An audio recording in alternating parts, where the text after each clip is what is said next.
Stage Pass, Institute of Gaming. For more details, contact 7093965965965.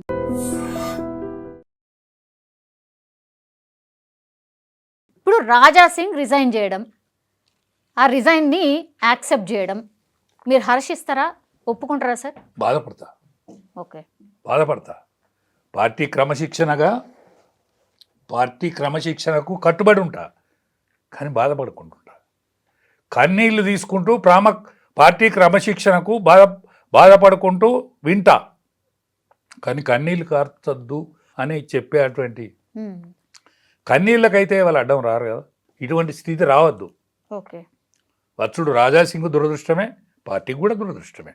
ఏమో మాట్లాడే ప్రయత్నం ఏదో జరుగుతోంది, మళ్ళా కేంద్ర పెద్దలు ఏదో పిలుస్తున్నారు అని ఇట్లా వార్తలు వస్తున్నాయి. మాట్లాడాలి, తప్పకుండా మాట్లాడాలి.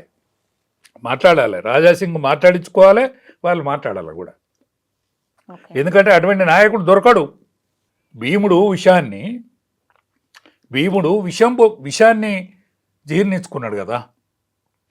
భీముడు అన్నాన్ని పెట్టిన కౌరవులు మాయోపాయం చేసి, ఆనాడు శకుడు, ఆనాడు దుర్యోధనుడు విషం పెట్టినా కూడా విషాన్ని కూడా తట్టుకునే శక్తివంతుడు కదా భీముడు. అట్లనే రాజాసింగ్ అటువంటి శక్తివంతుడిని పోగొట్టుకుంటే ఎట్లా పార్టీ? మరి క్రమశిక్షణ అంటేనే బీజేపీ అంటూ ఉంటారు కదా సార్, మరి క్రమశిక్షణ తప్పి ఆయన మాట్లాడిండు అనేదే, చర్య తీసుకున్నాం అనేది ఒక లైన్ కనిపిస్తున్నది మన ముంగట. దాని లోపల జరిగిన విషయాలు ఏందో బయటకు వస్తే కదా తెలిసేది. రాజాసింగ్ నామినేషన్ వేయటానికి వేయండు, అక్కడ జరిగిన తతంగం ఏంటిది, అక్కడ జరిగిన తంతేంది? రాజాసింగ్ నామినేషన్ వేయటానికి అర్హుడా కాడా? అక్కడేమన్నా క్రమశిక్షణ తప్పిండా? అంటే ప్రజావేదిక ద్వారా చెప్పాల్సినంత అవసరం లేదు, కానీ పార్టీలో ఒక వేదిక ఉంటుంది కదా, ఆ పార్టీ వేదికల మీదనన్నా చెప్పాలి కదా. ఇప్పుడు అయిన ప్రెసిడెంట్కి ఎంత బాధ్యత ఉన్నది ఇటువంటి పరిస్థితులలో? ఇప్పుడు అయిన ప్రెసిడెంట్కు చాలా బాధ్యత ఉన్నది కదా. ఆయన క్రమశిక్షణ కలిగిన ఆర్ఎస్ఎస్ వాది, ఏబీవీపీలో అనేక సంవత్సరాలు పనిచేసిన వ్యక్తి. రామచంద్రరావు గారు ఆషామాషి మనిషి కాదు కదా, అనేక ఉద్యమాలలో పాల్గొన్న వ్యక్తి కదా, ఎన్నో న్యాయ సలహాలు ఇచ్చిన వ్యక్తి కదా. ఆయన హైకోర్టు జడ్జి కావాలి, సుప్రీంకోర్టు బెంచ్లో ఉండాలి ఇవాళ. అటువంటి దాన్ని త్యాగం చేసి పార్టీ కోసం పనంగా పెట్టిన వ్యక్తి కదా, ఒక సద్బ్రాహ్మణుడు కదా. ఆనాడు ద్రోణాచారి యొక్క పాత్ర, ఆనాడు కృపాచారి యొక్క పాత్ర, పరశురాముని యొక్క పాత్ర, ఇటువంటి పాత్రలను ఆయన ఇవాళ బయటికి తీసుకురావాలి. ఆయన లోపల ఉన్న శక్తిని బయటికి తీసుకురావాలి. ఇప్పుడు రామచంద్రరావు గారి మీద కాంట్రవర్సీ లేదు సార్.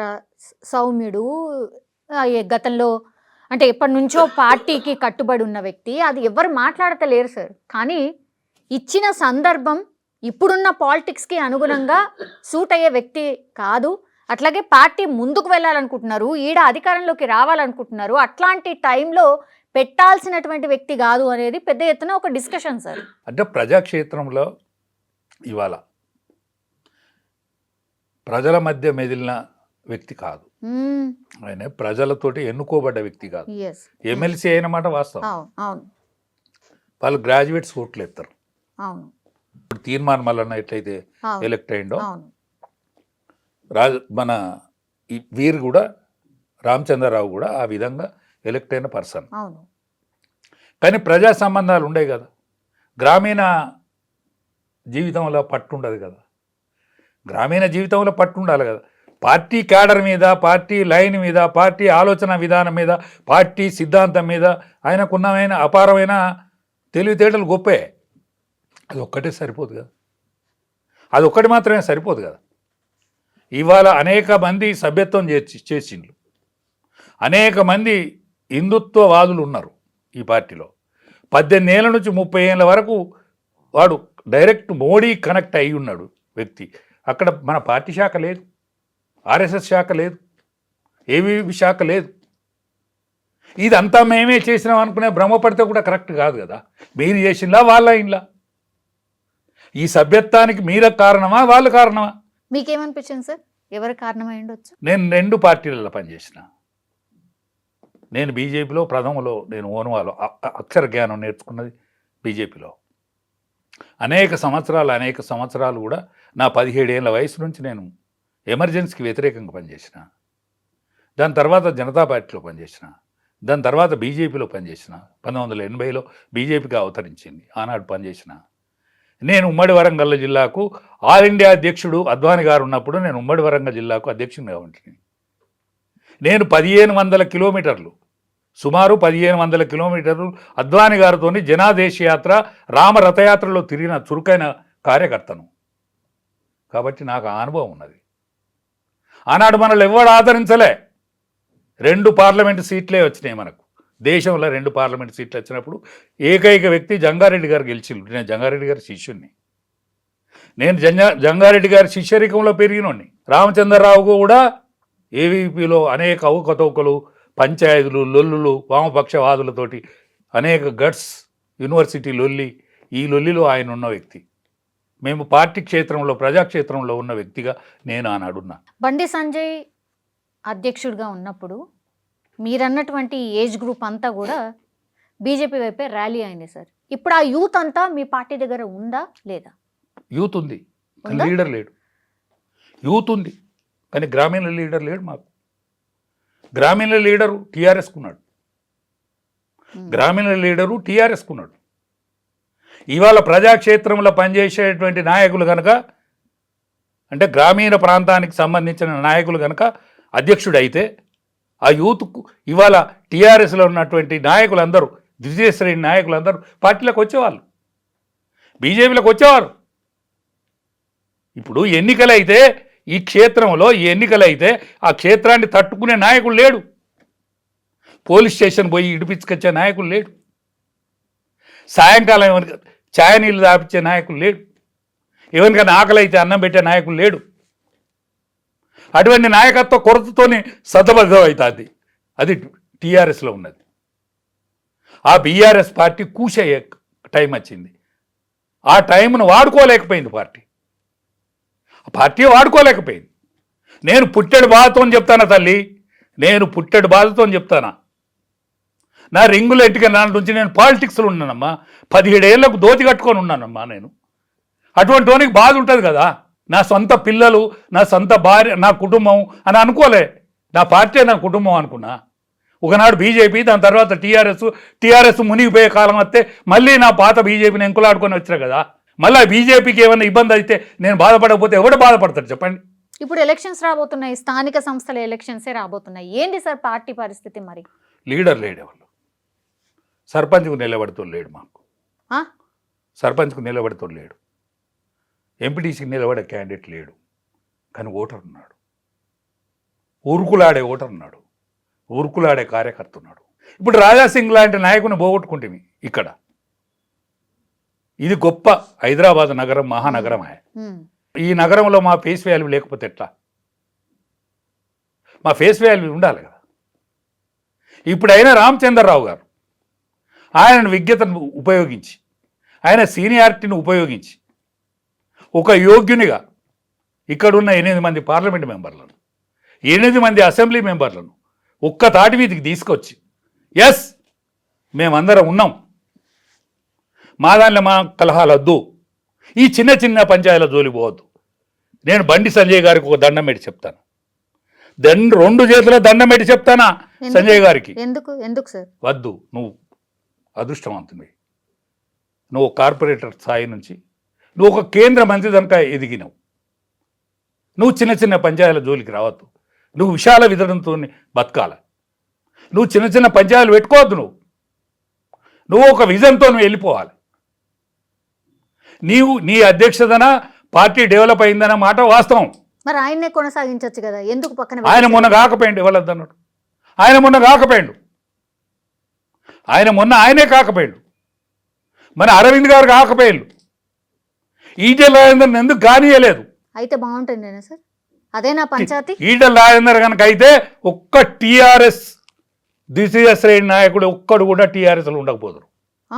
ఒక్కడు కూడా ఉండకపోదురు. చాప చుట్టుకొని వస్తారు. ఎందుకంటే ఆ కుటుంబ కలహాలతో బతుకుతుంది ఆ పార్టీ. ఆ కలహాల కంటే దారి చూపే నాయకుడు, మా దాంట్లో ఎదిగిన నాయకుడు, 20 ఏళ్ళు మాతో పెరిగిన నాయకుడు, అనేక బాధ్యతలు చేసిన నాయకుడు, ఒక ఆర్థిక మంత్రిగా, ఆరోగ్య శాఖ మంత్రిగా ఉన్న నాయకుడు, పోరాటంలో ఉన్న నాయకుడు, అనేక సంవత్సరాలు ప్రతిపక్షంలో బతికిన నాయకుడు, ఇంటికి పోతే టిఫిన్ తినచ్చు, ఆకలి అయితే అన్నం తినచ్చు, హాస్పిటల్కు పంపుతాడు, అడ్మిషన్ చేయిస్తాడు అనేటువంటి పేరున్నది ఆయనకు. ఏ ఒక్క నాయకుని ఇంటికాడనన్నా టిఫిన్ నడుతుందా? ఏ ఒక్క నాయకుని ఇంటికాడనన్నా భోజనం పెడతారా? ఏ ఒక్క నాయకుని ఇంటికాడనన్నా ఛాయ పోతారా? ఈటల రాజేందర్ అన్నసత్రం బతుక నడుతుంది. అటువంటి నాయకుని చేయపోయారు. అరవింద్ గారు నిజామాబాద్ నాయకుడు, 2 సార్లు పార్లమెంట్ మెంబరే, వాళ్ళ రాజకీయ కుటుంబం నుంచి వచ్చినోడే. ఆయన చేయకపోయాడు. ఇదే బండి సంజయ్ కాకపోయిండు. రామచంద్రరావు అయినా కూడా నేను ఏమంటలేను. దయచేసి రామచంద్రరావు గారు, మీరు పెద్ద మనసు చేసుకొని, మీరు సౌహృదయతోటి మీరు ఒక అడుగు దిగి అందరిని ఏకతాటి మీద తీసుకురండి. పార్టీని బతికియండి, పార్టీని రక్షించండి. కార్పొరేషన్ ఎన్నికలలో రణరంగంలో మీరు దిగండి, అందరిని కలిపి దించండి. ఇక్కడున్న పార్లమెంట్ మెంబర్కి సంబంధించినటువంటి వ్యక్తులే ఎక్కువ ఉన్నారు. ఇవాళ మన మంత్రి గారు, క్యాబినెట్ మంత్రి, సికింద్రాబాద్ పార్లమెంట్ మెంబర్, దాని తర్వాత ఈటల రాజేందర్ గారు సువిశాలమైనటువంటి పార్లమెంటరీ పరిధి, అదంతా కూడా కార్పొరేషన్ కిందకే వస్తుంది. మన రఘునందన్ గారిది పార్లమెంటు మెంబర్, దాని అందులో కొంత భాగం బాగానే వస్తుంది, సింహభాగం. ఇవాళ మన చేవెళ్ళ పార్లమెంటు మెంబర్ని, వీళ్ళందరినీ ఒక్కదాటి మీద తీసుకురండి. ఆ రాజాసింగ్ పంచాయతీ సాధ్యమైనంత మటు కూర్పండి. మొట్టమొదటి కార్పొరేషన్కు మీరు రెడీ కండి. ఈ కార్పొరేషన్ను మన వశం చేసుకోండి. కార్పొరేషన్ కొట్టేస్తే మనకు తల హైదరాబాద్ గురించి చర్చ ప్రపంచ దేశాలలో ఉన్నది. హైదరాబాద్ నగరానికి ప్రపంచ ప్రఖ్యాతి చెందినటువంటి నగరం ఇది. కాబట్టి అన్ని రాష్ట్రాలకు సంబంధించిన వ్యక్తులు ఉంటారు. ఇక్కడ మహారాష్ట్రియన్స్ ఉంటారు, కన్నడీస్ ఉంటారు, లోధీలు ఉంటారు, అనేక మంది నిలయం ఇది. సింధీలు ఉంటారు, అనేక మంది ఉంటారు. కాబట్టి దీన్ని ఒక రేవు దేండి. అసలు ఒక్కోళ్ళకంటే ఒక్కోళ్ళకి పడతం లేదు మీ నాయకులకు అనేది పడాలి. వీళ్ళ అసెంబ్లీలో అందరూ ఓడిపోయిన వాళ్ళే కదా. వీళ్ళ అసెంబ్లీలో అందరూ ఓడిపోయిన మర్చిపోయింది సార్. పెద్ద పెద్ద మాటలు మాట్లాడతాను, వీళ్ళు పెద్ద పెద్ద మాటలు మాట్లాడతాను. అసెంబ్లీలో ఎవరు గెలిచిందండి? మా అరవింద్ గారు గెలిచిండ్రా, మా బండి సంజయ్ గారు గెలిచిండ్రా, మా ఈటల రాజేందర్ గారు గెలిచిండ్రా. మా మెదక్ పార్లమెంట్ మెంబరు అసెంబ్లీకి గెలిచిండా? ఒక్క ఈటల రాజేందర్ గారు, మా ఎవరు కిషన్ రెడ్డి గారు పార్లమెంటు అసెంబ్లీ ఎన్నికల నుంచి తప్పించుకున్నాడు. ఆయన తప్పించుకున్నాడా, తప్పిందా? అసెంబ్లీకి మిమ్మల్ని ఎవరు ఓడిచ్చిండ్రు, పార్లమెంటుకు మీరే గెలిచిందా? ఒక్కసారి ఆత్మ విమర్శ చేసుకోవాలి. అసెంబ్లీకి గెలవని వాళ్ళు పార్లమెంట్కి గెలిచిండ్రు ఎందుకో ఒకసారి ఆత్మ విమర్శ చేసుకోవాలి. ఒక సీనియర్ మ్యాన్గా, మీ తోబుట్టువుగా, మీకంటే 1 సంవత్సరం పెద్దోనిగా నేను ఆర్థిస్తాను సుమా. మిమ్మల్ని అవహేళన చేస్తలేను సుమా. మిమ్మల్ని అందరినీ కలిసేటువంటి అవకాశం రాలేదు సుమా. నాకు అంత విస్తృతంగా నాకు అవకాశం ఇవ్వలేదు మీరు. ఎందుకంటే నన్ను రాష్ట్ర పార్టీ పిలవది, జిల్లా పార్టీ కూడా పిలవది. కాబట్టి ఇటువంటి వేదిక ద్వారా ఎన్నుకొని మీకు దండం పెట్టి చెప్తాను, మీరందరూ ఒక్క తాటి మీద రండి. 8 మంది అసెంబ్లీ మెంబర్లు, 8 మంది పార్లమెంట్ మెంబర్లు, గెలిచినటువంటి సోదరులు ఎవరు, ఎమ్మెల్సీలు, వీళ్ళందరినీ ఒక్క తాటి మీదకి రండి. రామచంద్రరావు గారు బ్రాహ్మణుడి, సద్బ్రాహ్మణుడి, నీకు దండం పెట్టి చెప్తాను, నువ్వు ఒక్క తాటి మీద తీసుకురా. తీసుకొచ్చి నా నడిపి. ఎదురు దెబ్బలు ఎన్నో జరిగినాయి పార్టీకి. 2 పార్లమెంటు సీట్లే ఉండే ఒకనాడు, కానీ 80 పార్లమెంట్ సీట్లు సెకండ్ మెజార్టీతో ఉన్నాయని ఇప్పటి వరకు ఎవరికి తెలియదు. ఎవరు చెప్పరు, ఒక్క మాట కూడా చెప్పరు. ఒక్క మాట కూడా చెప్పరు మన వాళ్ళు తెలిసి కూడా. ఆనాడు 80 పార్లమెంట్ సీట్లు సెకండ్ మెజారిటీలో ఓడిపోయారు. అందుకనే అటల్ బిహారీ వాజ్పేయి గారు ప్రధానమంత్రి అయ్యారు. ఒక అటల్ బిహారీ వాజ్పేయి, ఒక నరేంద్ర మోడీ, ఇటువంటి వ్యక్తులు సువిశాలమైన మనసుతో చూసినారు వాళ్ళు. సువా ఇట్లా అందరు కొట్టుకుంటున్నారు కాబట్టే నాకు తెలిసి రామచంద్రరావు గారు కాంట్రవర్సీ లేకుండా ఉంటారు కాబట్టి ఆయన సంతోషం సంతోషం సంతోషం. నిన్న అధిష్టాన వర్గం వీళ్ళందరినీ కూడా కలుపుకొని తీసుకొస్తావు కావచ్చు అని భావించి చేయొచ్చు. ఎవరైనా పార్టీ కంటే తక్కువే, పార్టీ ఎక్కువ. ఎవరైనా పార్టీ కంటే తక్కువనే. ఒదిగి బతికినోడే ఎదుగుతాడు, తలెత్తుకున్నోడు తల దించాల్సి వస్తుంది. అసలు పార్టీ ఏం కార్యక్రమాలు తీసుకుంటుంది సార్? ప్రజల్లో అసలు ఎక్కడుంది సార్ పార్టీ? గ్రామీణ ప్రాంతాల్లో మీరన్నట్టుగా అసలు లీడర్షిప్ లేదు కాబట్టి, మరి మీరు చెప్పకనే చెప్తున్నారు లీడర్షిప్ లేదు కాబట్టి ఏమైతుందో తెలియదు అనేది అంటే మీరే ఒకటేనమ్మా, చెప్తున్నారు. ఒకటే. కాంగ్రెస్ పార్టీ 20 నెలలకే కాంగ్రెస్ పార్టీకి, ఎందుకంటే ప్రజాక్షేత్రంలో అది పాజిటివ్ ఓటుతో గెలవలే, నెగటివ్ ఓటుతో కాంగ్రెస్ పార్టీ గెలిచింది. అందులో కానీ కేసీఆర్ వద్దనుకుంటే కేసీఆర్ ఓడిపోయింది తప్ప కాంగ్రెస్ పార్టీ గెలవలే. 8 అసెంబ్లీ సీట్లు వచ్చినోడు 8 పార్లమెంట్ సీట్లు గెలిచిండు మళ్ళా. అంటే 8 ఏళ్ళు 56 సీట్లల్లో మళ్ళీ ఇంకో 10 సీట్లల్లో ప్రాణం వచ్చింది. అంటే 60 అసెంబ్లీ సీట్లలో ప్రాణం వచ్చింది. మీరందరూ కలిసి ఉంటే రాజ్యం వస్తుంది. బీసీ ఉద్యమాన్ని కూడా ఒడిచిపట్టుకోండి. ఇప్పుడు వచ్చిన బీసీ ఉద్యమాన్ని కూడా మీరు ఒడిచిపట్టుకొని ముందడికి జరపండి. దీన్ని మీరందరూ కలిసి ఉంటే సాధ్యమే. కలహాలు పెట్టుకుంటే మీ ముఖాన ఎవరు చూడడు. కేసీఆర్ హెల్త్ మంచుకుంటే టీఆర్ఎస్ఏ బలపడుతుంది. నేను స్వయంగా చెప్తానా, కేసీఆర్ హెల్త్ సరిగ్గా లేదు, అంత కలహాలు ఎక్కువైనాయి, కుటుంబ కలహాలు అవి. అందుకనే మీరు కలిసి ఉంటే మీ దగ్గరికి రాజ్యం నడిచేస్తుంది. సంపూర్ణ తెలంగాణ రాలేదు, సంపూర్ణ తెలంగాణ కోసం ప్రయత్నం చేయండి. పేదోని బతుకు బాగుపడలేదు. ఏ పేదోడైతే 1000 సంవత్సరాల బానిసత్వం 77 సంవత్సరాల స్వాతంత్రంలో తెలంగాణ ప్రాంతం ఎన్నడూ బీసీ ఎస్సీ ఎస్టీలకు అన్యాయం జరిగింది. కాబట్టి మన పార్టీతోనన్న న్యాయం జరిగేటట్టు చూడండి. రాబోయే రోజుల్లో రామచంద్రరావు గారు మీ నాయకత్వంలో ఒక బీసీ ముఖ్యమంత్రిని చెయ్యండి, చేసే యోచన చేయండి. ప్రజాక్షేత్రంలో భరోసా నింపండి. బీసీకి సంబంధించిన స్టాండ్ ఏంది సార్? అసలు బీజేపీ బీసీ వైపు ఉందా అని అంటే నమ్మశక్యంగా అనిపిస్తలేదు. అంటే ఒక్కటే ఆల్ ఇండియాలో జరిగిన పరిణామాలను ఒకసారి గుర్తు చేసుకుంటే, యావత్ భారతావని 77 సంవత్సరాల స్వాతంత్రంలో ఒక బీసీ ప్రధానమంత్రి ఒకటోసారి, రెండోసారి, మూడోసారి 3 సార్లు బీసీ ప్రధానమంత్రి అయిండు. సువిశాలమైనటువంటి మధ్యప్రదేశ్కు ఒక బీసీ ముఖ్యమంత్రి అయిండు. జాట్స్ పరిపాలించినటువంటి రాష్ట్రానికి ఇవాళ ఒక బీసీ ముఖ్యమంత్రి అయిండు. ఒరిస్సాలో రాజులు పరిపాలించిన ప్రాంతానికి ఒక ఎస్టీ ముఖ్యమంత్రి అయిండు. అంటే బీసీ వేవును ఎవరు ఆపలేరు, బీసీ వేవును ఎవరు ఆపకుంటున్నది. ఏనాడో తమిళనాడులో బీసీ ఐడియాలజీ ఫామ్ అయి ఉన్నది. అది కర్ణాటకలో కూడా కాంగ్రెస్ అవలంబించక తప్పలేదు. ఇవాళ బీసీ ముఖ్యమంత్రినే చేయాల్సిన అవసరం కాంగ్రెస్ పార్టీ కూడా ఏర్పడ్డది. కాబట్టి ఇక్కడ కూడా బీసీ ఐడియాలజీ ప్రబలంగా వీస్తుంది. కాబట్టి దీన్ని మీరు ఫుల్ఫిల్ చేసేటువంటి అవకాశం ఒక బీజేపీకి మాత్రమే ఉన్నది.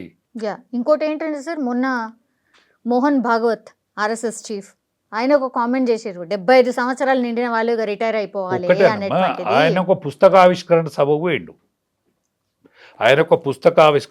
వేయండు, అన్నం తింటానప్పుడు కూరల ఉప్పు ఉన్నదా కారం ఉన్నదా అని అడుగుడు వేరు. అన్నం తింటానప్పుడు వండిన తల్లి కొడుకు పెట్టిన లేకపోతే భర్తకు పెట్టిన ఇవాళ కూరల కారం ఉన్నదా ఉప్పు ఉన్నదా అని అడగచ్చు. అది సందర్భం, అన్నం తినే సందర్భంలో అడగాలి. ఆయన పుస్తకావిష్కరణ సభ పోయి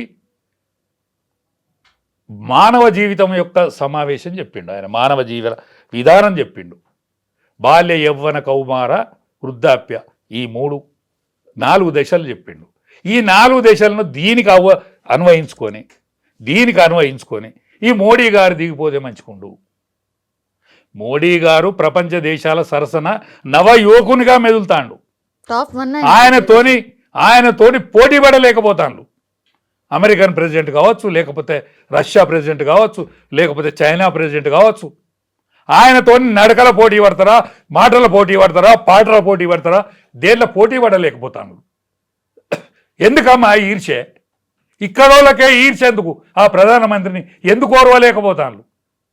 ఇవాళ ప్రపంచ దేశాల సరసకు ఇవాళ యూరోప్నే పక్కకు నెట్టిండే, లండనే పక్కకు నెట్టిండే, ఇవాళ 3వ ఆర్థిక దేశంగా పరడిల్లబోతుంది భారతం. ఎందుకు అనుమానం వస్తుంది? అనుమానం వచ్చిన తర్వాత అందరూ కూర్చొని ఆలోచిస్తారు కదా. మాకు కావలసినంత మంది ప్రధానమంత్రులు ఉన్నారు కదా మా దగ్గర, ఎందుకు ఇప్పుడే ఎందుకు అనుమానం వస్తుంది? అంటే 75 years తర్వాత 75 years తర్వాత అనేది ఇవాళ 82 ఏళ్ళు ఉంటాడమ్మా మాకు. ఎవరు? అజిత్ దోవల్ గారు. ఆయన అక్కెర్రాడని తీసేస్తావా? ప్రపంచంలో టెర్రరిస్టులను ఎదుర్కొనేటువంటి పెద్ద మనిషి ఆయన. ఇవాళ ఆయన నాయకత్వంలో జరిగేటువంటి దాన్ని అన్యోకన్ను వద్దా? ఎందుకంటే ఎవరిని పడితే వాళ్ళని ఎదుర్కొంటాను, టెర్రరిస్టులను ఏర్పారెత్తాను, ప్రపంచ దేశాలలో మన దేశం అంటే భయపడతాను. సుమా అన్యోకన్ను వద్దా? అక్కెర్రాన్ని పూరంగా తీసుకొచ్చి పెడతాం, ఏం జైల్లో నుండి పెడతాం అని అందామా? ఆయన ఉంచుతాం. అంత కోపం ఎందుకు? ఏమో ఆర్ఎస్ఎస్కి సంబంధించిన చీఫే ఇట్లా అనడం. ఆర్ఎస్ఎస్కు సంబంధించిన వ్యక్తి పుస్తకావిష్కరణ సభకు మాట్లాడిన మాటను తీసుకొచ్చి ఇక్కడ పెడితే ఎట్లా? దానికి తేడాలు ఉంటాయి కదా. సో ప్రధానమంత్రి ఈసారి ఆయనే ఉంటారు, ఆ నెక్స్ట్ టర్మ్ కూడా ప్రధానమంత్రి నరేంద్ర మోడీ. ప్రజలు వద్దనే దానికి ఉంటాడు. ఏందమ్మా పార్టీకి ఏం సంబంధం? ప్రజలకు వద్దనే సేపు ఉంటాడు. ప్రజలకి వద్దు అని ఓడిస్తారే పెడితే. ఆయన ఓడిపోతాడని తెలిసినాక ఆయనే ఉండడు. ఆయనంత విజ్ఞుడే. ఎస్ నేనే వద్దు, చేసే కాడి చేసిన, ఎస్ నెక్స్ట్ నా వారసుడు వీళ్ళని ప్రకటిస్తాడు. ఏమి కానీ ఎందుకు సార్ మరి తెలంగాణ వైపు ఎందుకు చూస్తలేరు? మరి ఏమైతుంది?